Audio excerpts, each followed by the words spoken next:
Gone with the Wind, an American epic historical romance film, secured a remarkable 10 Oscar awards in the 1930s.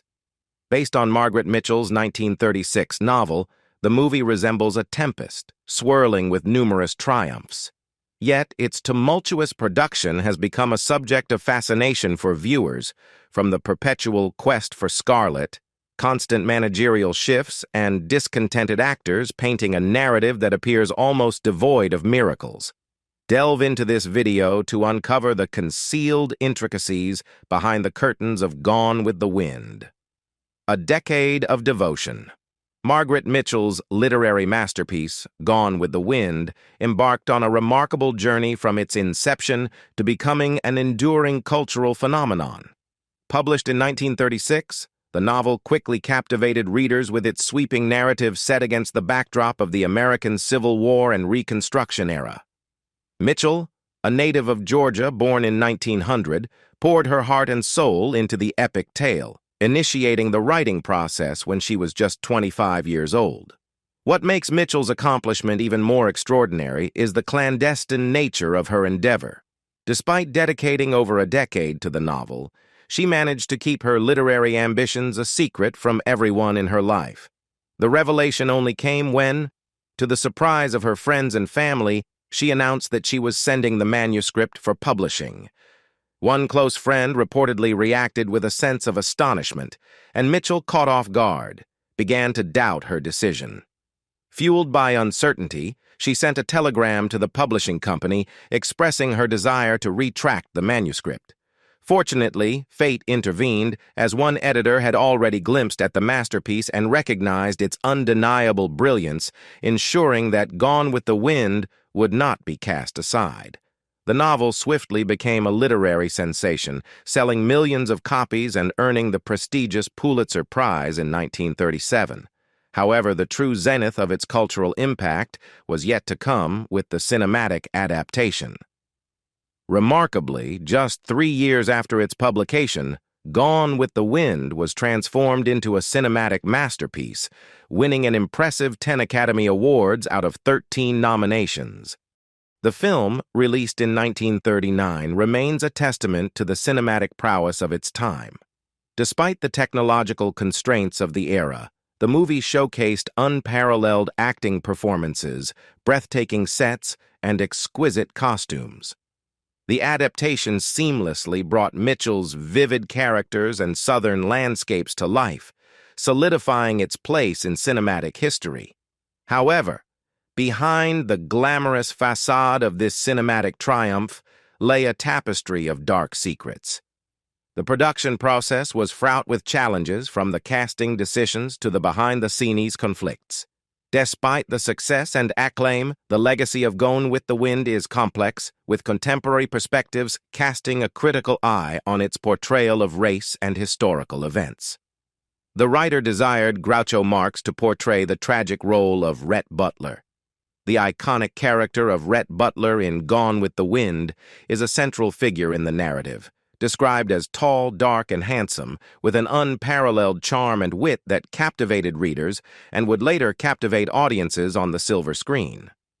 Margaret Mitchell, the author of the novel, initially distanced herself from the production process, but couldn't help expressing her preference for comedian Groucho Marx to take on the coveted role of Rhett Butler, a departure from the conventional casting expectations. However, David O. Selznick, the producer behind the ambitious adaptation, had a different vision. Selznick envisioned the role being embodied by actor Clark Gable, a Hollywood star with a charismatic presence and a rugged charm. Gable, at the time, was navigating the challenges of a divorce that left him financially strained. Despite his initial reluctance, driven by personal circumstances and financial necessity, Gable ultimately accepted the role of Rhett Butler. Gable's journey into the character was not without its complexities. In one notable scene, he caused a stir among the crew by adamantly refusing to shed tears, deeming it unmanly. This stance created some tension on set, but also added a layer of authenticity to Gable's portrayal of the strong-willed and independent Rhett. Despite Gable's initial reservations, His performance as Rhett Butler has since become legendary and is widely celebrated by fans of the film. His on-screen charisma and portrayal of the complex character added depth and nuance to the narrative, earning him acclaim and solidifying his place in cinematic history. The inaugural director faced dismissal by David O. Selznick. The tumultuous production of Gone with the Wind extended beyond casting challenges and substance abuse, reaching into the realm of behind-the-scenes conflicts that would shape the course of the film's development. George Cukor, a highly regarded director, initially took on the role of guiding the cinematic adaptation. However, his collaboration with producer David O. Selznick was marred by intense clashes and creative differences. Selznick's tendency to micromanage every aspect of the film created a strained working relationship with Cukor. The director found himself at odds with Selznick's interference in the creative process, leading to heated arguments and a palpable tension on set. Ultimately, the discord reached a breaking point, and Selznick made the controversial decision to fire Cukor, citing the director's purported slow pace as the official reason. However, a more disquieting theory emerged, suggesting that Cukor's dismissal may have been rooted in the director's open homosexuality. At the time, being openly gay was stigmatized in Hollywood, and it's alleged that actor Clark Gable, one of the key figures in the film, held bigoted views against Cukor's sexual orientation. This darker speculation implies that Cukor's firing may have been influenced by discriminatory attitudes prevalent in the industry during that era. The true reason behind Cukor's termination from Gone with the Wind remains elusive, shrouded in a cloud of uncertainty and speculation. Selznick's official explanation of Cukor's work pace may have been a convenient cover for the more controversial issues underlying the decision, whether it was a clash of artistic visions, professional friction, or prejudice. The circumstances surrounding Cukor's departure continue to fuel debates and contribute to the enigmatic nature of the film's production history. It achieved a milestone in rights for publication. David O. Selznick, a prominent movie producer, was at a crossroads in his career, eager to find his next major project after a less-than-successful foray into a Civil War-themed film. His previous attempt in this genre had fallen short of expectations, leaving Selznick hesitant to delve into another project with a similar historical backdrop. However, fate had other plans for him, and an unexpected opportunity arose. In 1936, the same year Margaret Mitchell's magnum opus, Gone with the Wind, was published, Selznick found himself confronted with a compelling proposition. Although he had not read the novel himself, the chairman of his production company exerted pressure on him to consider adapting the book into a film. Despite his reservations and lack of personal familiarity with the source material, Selznick found himself in a challenging position. Caught between a desire for a fresh cinematic direction and the persuasive influence of his company's chairman, Selznick eventually yielded. In a pivotal moment, he decided to acquire the film rights to Gone with the Wind. This momentous decision came at a considerable cost. Selznick purchased the rights for an astounding sum of $50,000. This hefty investment underscored the perceived potential of the novel, and Selznick embarked on a cinematic journey that would ultimately redefine the landscape of Hollywood. The decision to adapt Gone with the Wind into a film proved to be a pivotal and, in hindsight, an astute move for Selznick. Little did he know that this acquisition would lead to one of the most iconic films in cinematic history. The investment, both financial and creative, laid the foundation for a cinematic masterpiece that would go on to win numerous accolades and become an indelible part of American cultural history. At the time, this transaction represented the highest amount ever paid for the rights to a literary work. Selznick, cognizant of the staggering financial investment, likely grappled with the weight of what was then considered a high-risk venture. However, this ambitious move would ultimately prove to be a stroke of cinematic genius. The decision to acquire the rights at such a substantial cost reflected Selznick's belief in the potential of Mitchell's epic novel. The entertainment industry had yet to witness a transaction of this magnitude, and Selznick's audacious move set the stage for a production that would push the boundaries of filmmaking and storytelling. Margaret Mitchell, the creative force behind Gone with the Wind, initially harbored reservations about actively participating in the production process. However, despite her desire for a hands-off approach, Mitchell couldn't help but be flattered by the meticulous work and dedication that Selznick and his team poured into bringing her literary masterpiece to life on the silver screen. The sheer scale and ambition of the project left an indelible impression on Mitchell, and she reportedly found joy in witnessing her characters and narrative come to life in the cinematic realm. While Mitchell may not have actively engaged in the day-to-day intricacies of the filmmaking process, her appreciation for the endeavor was evident. The collaborative spirit between the author and filmmaker manifested in a production that seamlessly captured the essence of the novel. Mitchell's willingness to entrust her work to the capable hands of Selznick and his team allowed for a creative synergy that transcended individual contributions. As production unfolded, the anxieties that may have accompanied Selznick's initial investment transformed into a resounding success. Gone with the Wind premiered in 1939 and became a cultural phenomenon, captivating audiences worldwide. The film's success not only justified Selznick's bold financial commitment, but also solidified its place in cinematic history. The film's production unfolded amidst the producer's tragic battle with substance abuse. During the production of Gone with the Wind, David O. Selznick emerged as a formidable figure, steering the cinematic ship through the tumultuous waters of one of the most ambitious film projects of its time. However, behind the scenes, Selznick's influence was accompanied by a complex and troubling aspect: his frequent use of drugs, a habit that cast a shadow over the production process. Stories from the set paint a vivid picture of Selznick's reliance on prescription drugs, with one actor, Evelyn Keyes, describing how he consumed pills like popcorn. The pressure surrounding the film was immense, given that Gone with the Wind boasted the highest budget of any movie at that time. The fear of financial ruin loomed large, and Selznick, desperate to ensure the film's success, turned to prescription drugs and speed to cope with the mounting stress. The drugs seemed to have a dual effect on Selznick. On one hand, they instilled in him a sense of confidence in his abilities as a producer. However, this newfound assurance came at a price.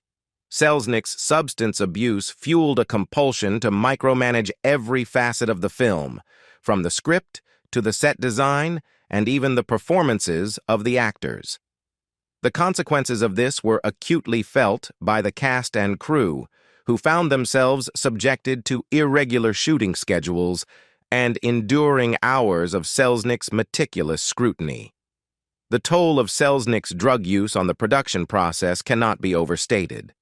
While his vision and dedication were undeniably instrumental in bringing Gone with the Wind to fruition, the price paid by those involved was significant. The erratic behavior stemming from his substance abuse added an extra layer of challenge to an already complex and demanding project. Hattie McDaniel, the pioneer black actor to receive an Oscar, endured profound discrimination despite her triumph. Hattie McDaniel's groundbreaking performance as Mammy in Gone with the Wind not only left an indelible mark on cinematic history, but also shattered barriers, making her the first black person to win an Academy Award. However, the accolades she received were tempered by the harsh reality of racial segregation that persisted in the 1930s.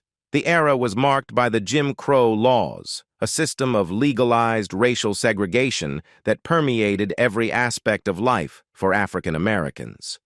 The Oscars ceremony itself was not immune to these discriminatory practices. Despite her historic win, McDaniel faced the painful irony of being barred from the vinwe due to racial segregation policies. The award ceremony was so segregated that McDaniel was not allowed to sit with her fellow nominees and guests. David O. Selznick, recognizing the significance of McDaniel's achievement and unwilling to let her be marginalized, took a stand. He lobbied tirelessly to ensure that McDaniel could attend the ceremony. Although she was ultimately allowed to enter the venue, the compromise was that she had to sit in the back of the room, a stark illustration of the racial inequality that persisted even in the face of professional recognition. To compound the injustice, other black actors who contributed to Gone with the Wind were denied entry to the Oscars altogether. McDaniel stood alone as the sole African-American presence at the ceremony that year. Her victory was both historic and bittersweet, as it underscored the stark contrast between the acknowledgement of her talent on screen and the systemic racism that persisted off-screen. The Jim Crow laws, a stain on American history, continued to enforce racial segregation until their abolition in 1964. The struggles faced by Hattie McDaniel and other black actors in the 1930s serve as a painful reminder of the deeply entrenched racial prejudices that marred the entertainment industry and society at large. While progress has been made since then, the legacy of individuals like McDaniel continues to inspire conversations about equality, representation, and the ongoing fight against systemic racism. A gaping chasm in wages plagued the actors, casting a pall of tragedy. The gender wage disparity that persists today is not a new phenomenon, and the making of Gone with the Wind in the 1930s starkly highlights the egregious pay gaps that existed in the entertainment industry, even among top-billed actors. Clark Gable, who portrayed Rhett Butler, worked a total of 71 days on the film and received a substantial payment of $125,000 for his contribution. In contrast, Vivien Leigh, who played the lead role of Scarlet OHara and worked more than 50 additional days, clocking in at 125 days, was shockingly compensated with a mere $25,000 for her extensive efforts. This glaring pay disparity underscored the prevailing gender biases and economic inequalities that disproportionately affected women, even in high-profile film productions. Leigh's significantly lower compensation, despite her substantial screen time and pivotal role in the film, reflected the deeply entrenched gender norms of the time, where male actors routinely received higher pay than their female counterparts. This discrepancy was especially glaring, given that Leigh's portrayal of Scarlet OHara was central to the success of Gone with the Wind, contributing significantly to the film's enduring legacy. The wage disparity extended beyond gender, affecting African-American actors in the film as well. Notably, Hattie McDaniel, who delivered an Academy Award-winning performance as Mammy, faced substantial wage inequity. Despite her invaluable contribution to the success of the film, McDaniel and other black actors encountered systemic discrimination and received significantly lower compensation than their white counterparts. The pivotal line of the film teetered on the brink of tragic alteration.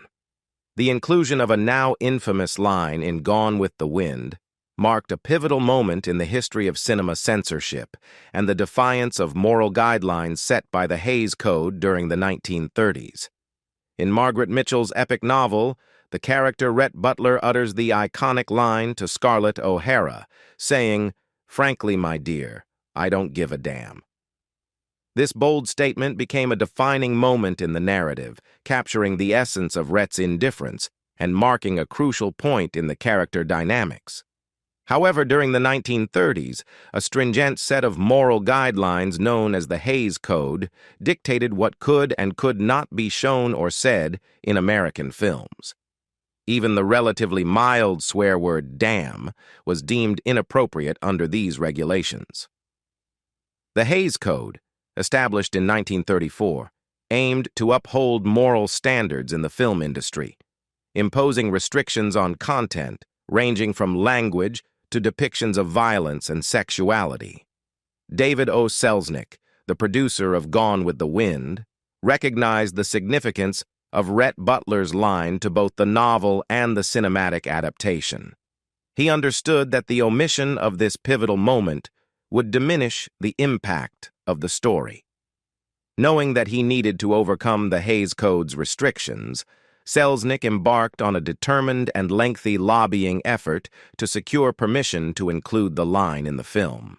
Selznick's persistence and conviction eventually paid off after months of struggle.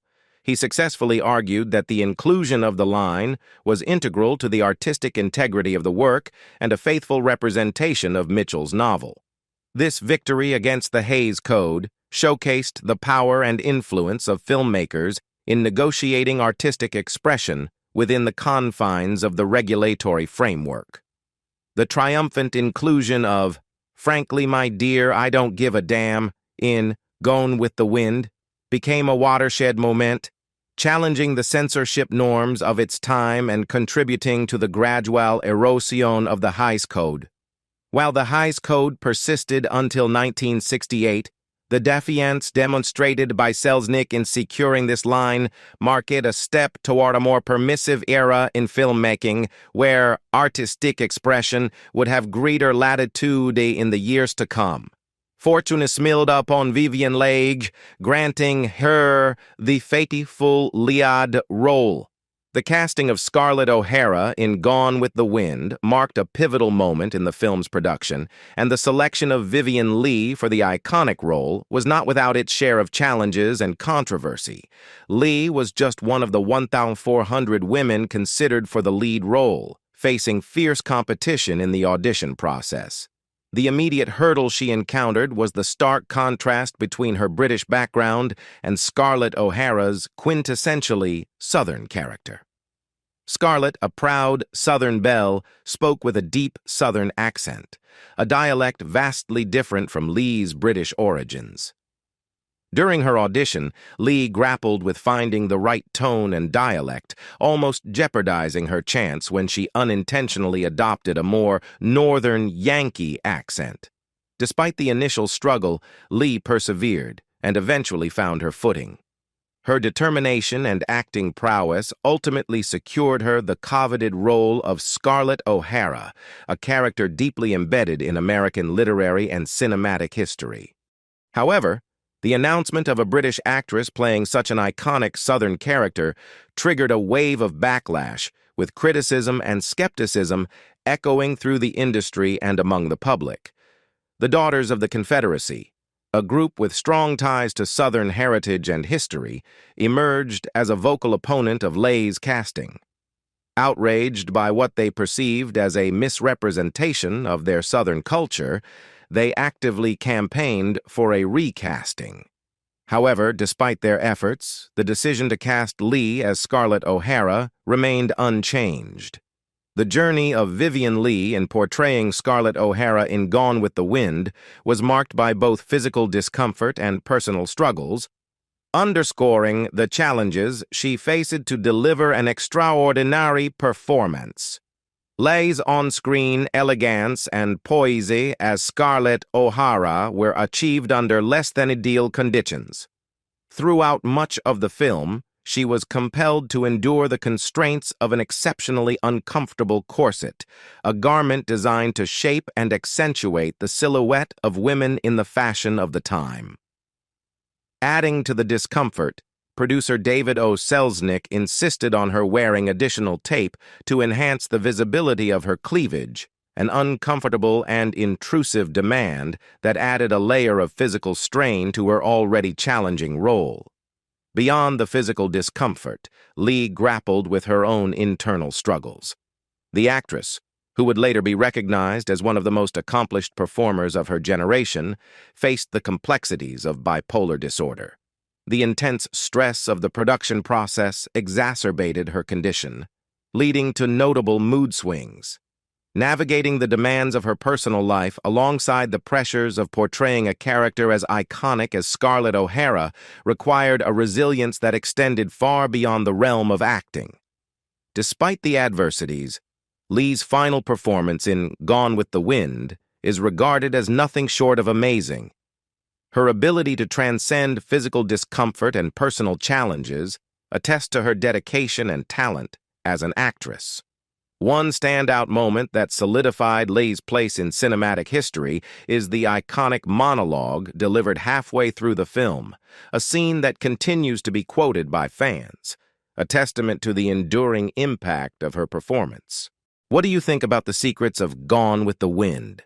Leave us your comments in the section below. We hope you have found this helpful video.